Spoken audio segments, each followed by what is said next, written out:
काँग्रेसला मोठा धक्का. काँग्रेस आमदार यांनी दिला आमदारकीचा राजीनामा. काँग्रेस आमदार प्रज्ञा राजीव सातव यांनी आमदारकीचा राजीनामा दिला. राजीनामा दिल्यानंतर तातडीने भाजपात जाहीर पक्षप्रवेश केला. पक्षप्रवेशादरम्यान सबका साथ सबका विकास या वाक्यानुसार काम करणार प्रज्ञा राजीव सातव यांचं आश्वासन.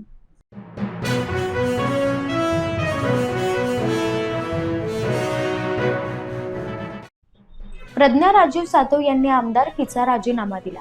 त्यांच्या राजीनाम्यावरून काँग्रेस नेते आक्रमक झाले. काँग्रेस नेते नाना पटोले यांनी भाजपवर जोरदार टीका केली आहे. सत्तेतील पैशातून खरेदी सुरू असल्याचं काँग्रेस नेते नाना पटोले यांनी म्हटलं आहे. तर प्रज्ञा सातवांना काय प्रलोभन दिलं हे कळेलच. काँग्रेस नेते नाना पटोले यांचं वक्तव्य.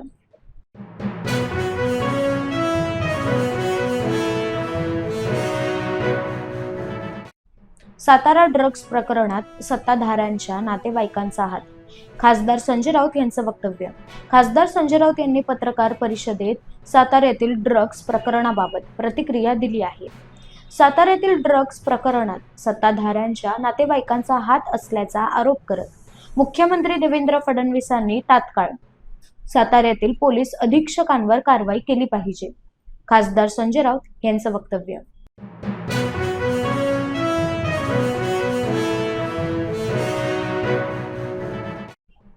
पालकमंत्री नेमकं काय करत आहे? सुषमा अंधारे यांचा सवाल.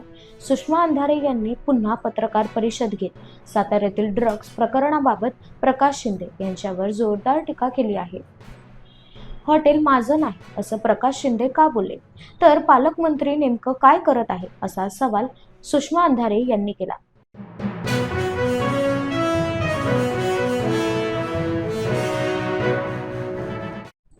स्वतःला म्हणवतो आशिष कुरेशी, पण ही आहे महाराष्ट्राला लागलेली बुरशी. संदीप देशपांडे यांचं ट्विट. संदीप देशपांडे यांनी आपल्या एक्स अकाउंटवर ट्विट करत सांस्कृतिक कार्यमंत्री ॲडव्होकेट आशिष शेलार यांच्यावर जोरदार टीका केली आहे. स्वतःला म्हणवतो आशिष कुरेशी, पण ही आहे महाराष्ट्राला लागलेली बुरशी. बोगस मतदानातून निवडून आलेला झोलर. संदीप देशपांडे यांचं ट्विट.